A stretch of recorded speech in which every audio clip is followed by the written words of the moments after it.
Good evening, and today we welcome to another exciting episode of Global Women Achievers 2021. And today it is my absolute privilege to invite someone who has made their passion their profession, someone who believes that the law of the universe is give and take, not take and give. Her contribution to the society is priceless, and I can't wait to hear what her journey is all about. We welcome you, ma'am, Ms. Divya Gaikwad. So, ma'am, tell us about yourself. Madam, myself, Divya Vaibhav Gaikwad, Ward 64, NCP Corporator Vashi. I am a MBA graduate and I won council elections in 2015 with 1,147 votes. And that's what I can say at this moment. So, what are the various sectors the ward is taking care of? In what all domains are we working? Madam, this ward, there are total 111 wards, and out of that, Ward 64, which consists of, say, Sector 1A, 3, 4, 5, 6, 7, 8, and this is one of the largest ward of Navi Mumbai, and it's a ladies' ward. You know, two wards were previously like it was. Two different wards were there, Ward 53 and 54. But in upcoming 2015 elections, it was combined and that came to be as Ward 64, and it became a ladies' ward, and so I had to contest from this ward. Before that, my husband Vaibhav Gaikwad, he was a corporator. So it's a women's ward. Now, isn't that empowering? Because we always used to think that this is a man's job. So how do you bring together these women, and how are they working? What keeps them going? Madam, actually, I believe always that, you know, like when I contested in 2015 and say in 2010, when my husband contested, I had told him the same thing, because I always feel, you know, that being women, I mean, women can do better. And we are like, you know, we are dedicated, we are sincere, we put a lot of efforts, we can adjust to, like, you know, we adjust to environment. So like we can adjust to everything and we have the potential. So I told him also that if you are going to really work for the people, I'm going to support you, or I'll be the one who will be against you. And believe me, he did a wonderful job. And then in 2015, I won with the thumping votes. And as I said, I believe that I'll continue with the good work, what he has done. And I told my people when I contested for elections that this ward will be a dream ward. It's my dream that I'll make this ward one of the best wards of Navi Mumbai. And honestly, that happened. You come and see my area, you'll find that everything, everywhere neat and clean. And this is one of the best ward. And Ward 64 even won award from NMMC. So I'm proud. I'm handling it in a good way with all the support. Definitely, it's not me. I believe it's all together. We, all the people of our ward together, we are working on it. I think that's an amazing thing. I always personally feel whatever a man can do, a woman can do better. And I think that was very, that's a very intelligent thing to make your biggest competitor your biggest supporter. So I think that worked. So how did his experience add value, or did you ever feel, you know what, I think I've done a better job? Or how were the dynamics like when you took over? Actually, when he started, you know, in 2010, that time we were not aware. I mean, we were not knowing anyone from the area, and suddenly, like, he was interested into social, and we were into social. Like, I used to take classes for children. I used to teach free of cost without taking anything. And my husband was always interested in social, as I was also, and we used to pay fees of children. We used to give free textbook for them. Anyone in the house and all, you know, senior citizens and all, if they needed some help and all, any sort of, we used to always help them. And he got an opportunity, and that's what I said before. Like I told you, have to work and be together. Like in case of me and my husband, we are more like friends. And anything we discuss together, and then we decide. And I said that to always to bring a change in the society. As I said, it is we both together, and then it's a teamwork, and we always involve people. We always ask them. We always take their suggestions and what the people of the area they want. we go according to that, because whatever work we've done in our area, it is taxpayers' money, and I always believe that that money should be utilized in the right way. I should not do what I feel like. I have to do what my people want. Their money needed. What is needed for those, absolutely. Strongly supported me. बोलते ना एक औरत के पीछे, मतलब एक successful man के पीछे एक औरत होता है, तो I'll say both the ways, because we together we always go in the flow and we discuss and then we move forward with the help of our ward people.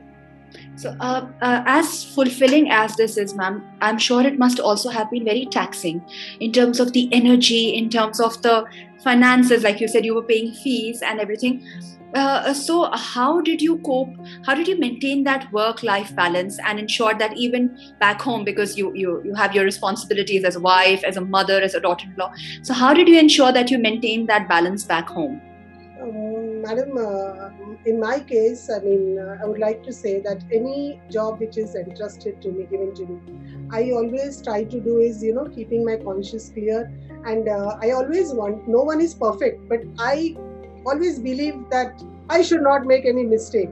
And I try my best to fulfill. Now, when it comes to the family, like always, I take care of the house because I have a passion for house also. Most of the things in the house are done by me, taking care of my kids. I have taught them, and till today I teach them, because I feel that planning is very much needed. If you utilize your time in a proper way and you manage, I think nothing is difficult. Only thing is that you need that dedication. You should have that sincerity, that hard work. And obviously the result comes out when your intentions are good, and planning is most important, and I manage my things according to that, and success is always there. That's what I think. I think this is a very, very important valid point. Time management, this is something we really miss out on. We're all so busy running, we barely find the time to do anything.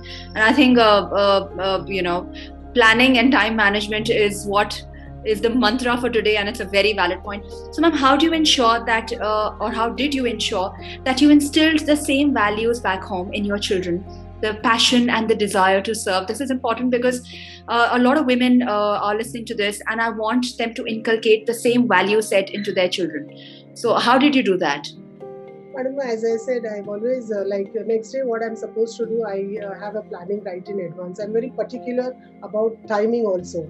Like, so right from the beginning that I have inculcated in my kids, this is the time you have to, the routine, what time you have to wake up, what is your study time, what is your play time. So, and I feel that when you, as parents, when you follow the routine, automatically I think because charity always begins at home.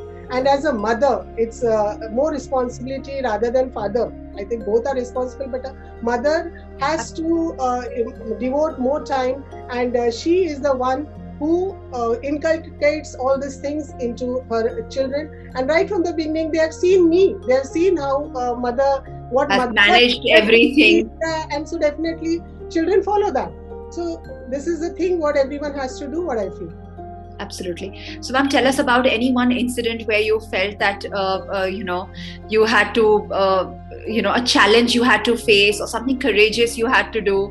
Tell us about one such instance.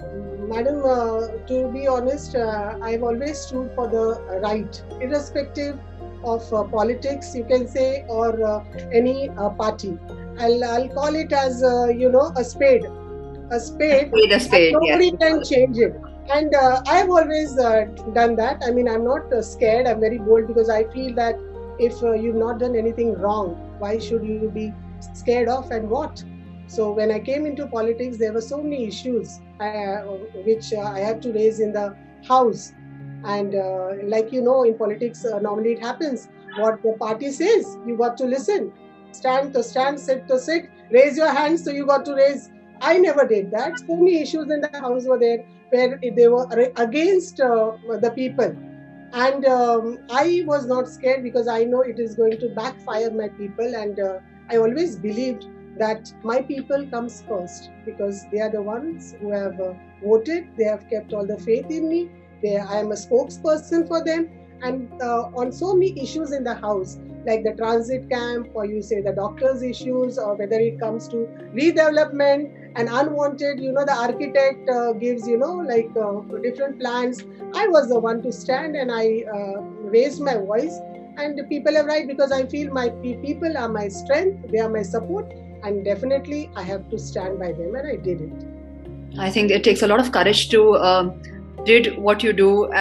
Do what you did and say what you're saying, because it is choosing between what you're expected to do and what your conscience says. So it couldn't have been easy. I think that's a complete salute to you. So, ma'am, there are a lot of people who wish to help but don't really find the means to give back to the society. How can a common man or woman in their own way do their bit, do their 2 cents to make the environment or your surroundings or the society at large a better place?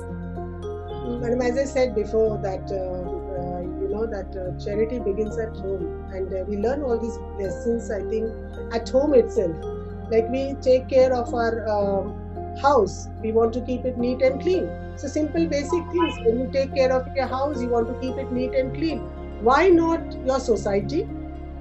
Then why not your surroundings? And this is what, like, each one of us, we normally, what it happens is that people just blame we do, that NMC has to do this, or the corporator has to do this, because elected representatives. So I feel, certain things are there where our responsibility is there as a representative, where people cannot do. But I can say, in my case, as I said, it is not me. The change you find in our ward is because we work together. All the people in the area, we work together, because I cannot go every day in every nooks and corners of the area, So my people, we have made, a social group is there, where all the people of the ward are there, members, and the WhatsApp group we have, and anything related, social work or whatever work we are doing, because these days we cannot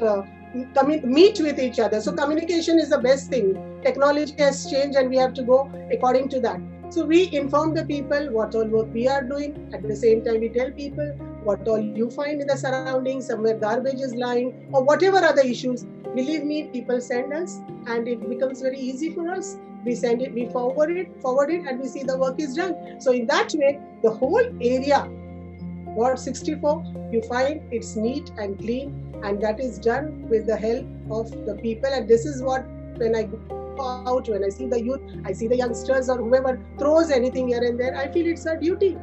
And each one has to do that. And by saying, and now people, the message is there in my ward. Like, as I said, how in the house, our mother, what mother does, the children take. So as a representative, now the people have also known that when I am doing, they are also putting the efforts, and together we are working. And this is how we have done a tremendous thing in our area. Absolutely. I think all change has to begin from within, and what holds good for your own house holds good for the society. So it's very important. So, ma'am, being a woman, how have you addressed women-related issues in your ward? How have you transformed or empowered more women to be involved in this? Madam, in my area, like low-income group, there's a mixed population. You can say from LIG to higher class people, they are staying now.